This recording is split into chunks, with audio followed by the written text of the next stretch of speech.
Hello and welcome back to the RotoWire Esports Show. I am Andrew Laird, joined as always by Ethan Sexton today to talk about Monday's two series LPL slates. The big slates are gone.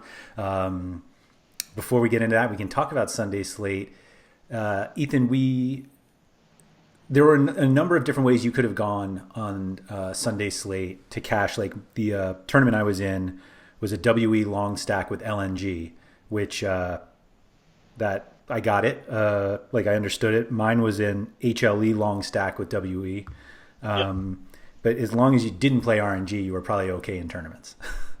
Yeah, they were the big team with upside that didn't do much, right? Since they got crushed pretty good by JD. Crushed, yeah. Which we said that could happen, right? Although we didn't expect JDG to maybe get as close to 40 kills as they did, so that part of it was a little bit of a surprise. But yeah, we thought JDG could win that series. I mean, two good teams, so made it kind of difficult. Yeah, the other ones kind of went how we thought. I think for the most part, we thought LNG would sweep. They scored pretty well too, honestly. Yeah, they did. They were up there, same amount of kills as JDG, 39. And then we thought that the winner of WE and Suning had upside, and it was WE, and I think WE was the highest scoring team on the slate, if I'm not mistaken. So that was pretty much, we were nails on for China pretty much. And then in Korea, Damwon, easy sweep, no problem. And then Hanwha Life, I thought they would sweep, but they needed a third game to get by Sandbox, but they ended up scoring pretty well. I just want to point out, too, man, Sandbox, 24 kills in the game they won, all right? So that upside was there if they could have taken the whole series. So as much as I've been wrong about Sandbox, I need to take a few wins, so I'm going to tack that one on, I think. But, yeah, I think we did a good job yesterday with the analysis, not to break my arm here, patting myself on the back, but it was a good one. It was a good slate. I was on the right teams for the most part. Didn't take anything down, but went Damwon WE, and I'm happy with the results. So worked out all right. Yeah, the Damwon, I think, put up a little more than I thought. 46, I think, was the final number. But they were so expensive that, it's not like you were going to be able to easily play like Damwon and LNG or Damwon or even HLE. I think we casually mentioned that it was a double LCK possibility. But yeah, I guess with WE, since WE and Suning were both fairly on the cheaper side, WE obviously the underdog, then you could fit Damwon in there. But it was kind of interesting to me just to see kind of another slate where the biggest favorite, they actually got significantly more kills than we've seen other huge favorites this week get, and yet you still could win GPPs without them. So yeah. So Damwon, I think, had the most kills on the entire slate, right? But the winning lineup for both of the GPPs that we were in was LNG WE. So you didn't have to have them. I mean, if you could fit them in and you got the right pairing with them, because they were very expensive, so it was hard to pair them up. But if you got the right pairing, you could do pretty well as well. So you could do it both ways today. Yeah. Unfortunately, we go back to the two series slates, so the creativity does not help, or is not there as much. We've got Rare Atom, huge favorites against LGD, and then Invictus Gaming, huge favorites against Thunder Talk. The way that they're both priced, I believe you are completely out of luck if you want to play the two of them with a carry captain or with a jungler. So you even need a one-off for a jungler. So they're such big favorites that I just assume everybody's playing double support, and certainly in cash at least. And just the whatever combination, I feel like it's one of those slates where you can theoretically get everything right. It's not like you have a lot to get wrong, but like you get everything right and you still don't cash because, you played, rookie instead of Fofo or something it's just, it's going to be whoever makes the puzzle the right way as opposed to like making sure you get the right teams. Right. Yeah. Like I want to say that this is a cash game slate, but we know that cash games in League are dangerous, especially like a two gamer like this, because you can play exactly what you just said, right? You can play the two huge favorites and go double support, but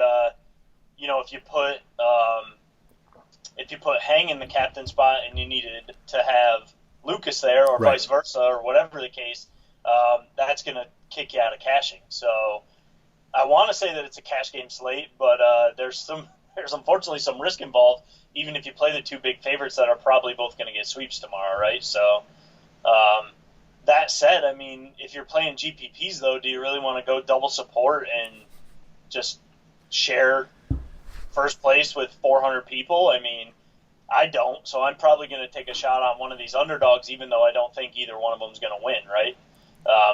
Do you think we see more double support than double top lane? I don't know. Well, it's a good question because double top still is inherently more risky because tops always finish with less kill participation, as we say a lot. But we've seen double top win slates, a few times this year. So I wonder if double top will be a little bit popular tomorrow, especially because he got the Shy on the slate. So he's a guy that can take over and carry, right, from that top lane role. So, yeah, he makes for a viable captain, in my opinion. So we might see, a fair amount of double top tomorrow as well. But I think either way, double support or double top, they're both going to be duplicated a lot, I think. So it is what it is when we have 2-game slates like we've had for the past going on 2 weeks now, where it's 2 games and it's not just 2 games, but it's 2 good teams against 2 really bad teams. It makes it hard to really do anything interesting. Yeah, I think the toughest part is that, normally on 2-game slates where at least for the favorites, you don't usually have the option of playing both, a AD carry or a mid lane captain. But we usually have like a jungler option, and we just don't on this slate because of the pricing, right. Unless you do some sort of one-off. So it's like we take the already few combinations that can be built, and now we're just taking off 10 more of them, and so it could very easily just come down to whoever you long stack. I mean, theoretically, we're kind of expecting both Rare Atom and IG to get the games not played bonus, so you're not necessarily missing out on that one. But like, you have to get the higher scoring team as your long stack, or else I just don't see how you survive because everybody's playing the same thing. Right, and it's tough. It's a 2-game slate, so you think it might be a little easier, but when you gotta have the right lineup to cash because there's gonna be so many duplicates, it makes it a little more challenging. So yeah, it's trickier than it maybe appears on paper, I guess, is how I would put it. Do you have a preference between Rare Atom or IG? Yeah, I mean, I always am going to side with IG. I think, Rare Atom do have more kills than them on the year. Same amount of games. They've got 4 more kills overall, but I just think IG's lineup is more explosive and better. And I also think that playing Thunder Talk, who have the highest amount of deaths on this slate by a ton, I think that factors into it as well. So I think the matchup is better for a higher amount of kills for IG, and I also think they're a more explosive team than Rare Atom. I think that series is the more explosive one. I think Rare Atom and LGD are both slower paced at times, so I would side with IG as the highest scoring team on tomorrow's slate, in my opinion.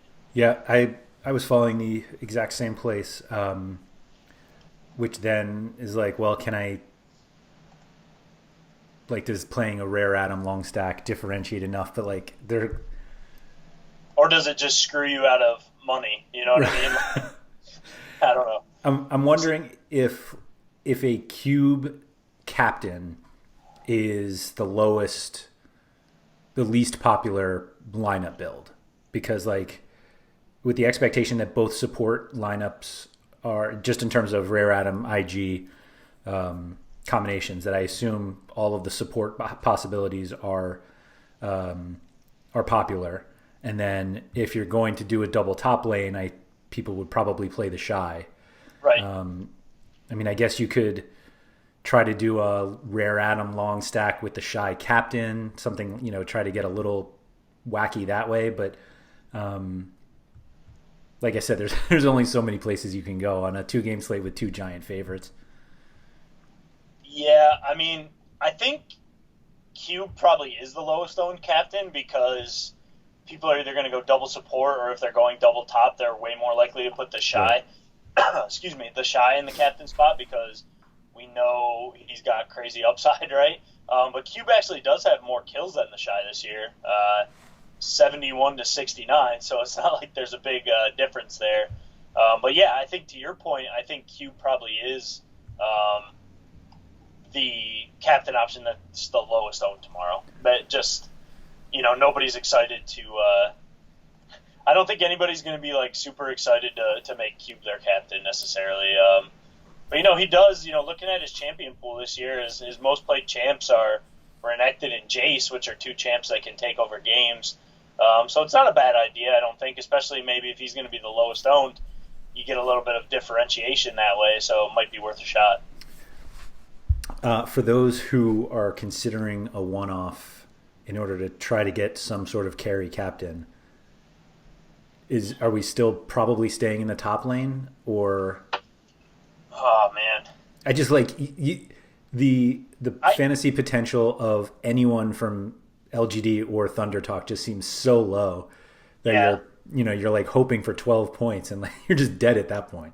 Yeah, I mean, personally, if I was gonna do a one-off, I'd put it in my team spot. I think on this slate because I think it's like a little more challenging to do it in the top lane spot because the Shy's on the slate. He's got that upside that we want. We've mentioned a couple times. So I think I'm more likely to do it in the in the team slot anyway if I do a one-off. Yep. Just because the difference in points is usually lower by going with the team spot. A losing team can still get a lot of objectives even if they don't win the game. So I think I would do the team slot one-off if I'm going that route tomorrow. But it's not really something I'd be very excited about, I guess. But I wouldn't be excited about one-offing anyone from Thunder Talk or LGD, really. So right, yeah, it makes it kind of annoying. I think that's ultimately the problem is that like you're just putting yourself into such a hole by but I mean it pretty much like I guess the argument is that the team slot losing teams score really poorly, but winning teams don't score nearly as highly as any of the players. Right. So you don't have to make up such a huge gap if you have 12 out of your top lane and everybody else has 80, as opposed to 6 in your team slot and everyone else has 50 or 55, whatever it comes down to. It's just exactly. The difference in points is usually going to be lower from the team slot. So that'd be the way I would go, I think. Right. Oh, it is a gross. Like do you think my initial thought is that more people trust Thunder Talk just based on the odds, but actually I'm not even convinced that's the case. Maybe LGD actually is the higher owned underdog. Not that either of them are going to be popular. No, that's where I would want to go though. I mean, IG like to disappoint, so I guess if you really want to take a shot on Thunder Talk, go for it. But I just think Thunder Talk are pretty bad, man, and LGD at least. I was going to say they're at least like competitive, but is that really going to be the case tomorrow? I'm not really sure. Like, I guess like if they both were to win, Thunder Talk would probably outscore LGD. So if you want to take a shot on Thunder Talk, you can. Really, you don't want to take a shot on either of these teams. So it's like maybe, I don't know, go for the one that's lower owned, I guess. I don't know. It's just, neither one are in a good spot here, man, and not expecting much out of either of them, I guess, right? So makes it annoying. It's a 2-game slate with 2 huge favorites. I mean, it's not pretty. Yeah. That's all we can do. All right. Yep.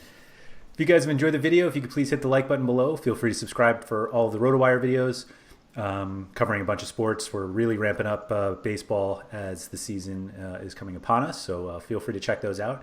If you want to try out a RotoWire subscription, you can do that for free for 10 days. Just go to rotowire.com/pod, P-O-D. Like I said, 10 free days on the site, access to every sport we cover, as well as our subscriber Discord chat. Ethan, thank you for that, and good luck on Monday. All right, we're going to need it, man. Talk to you tomorrow.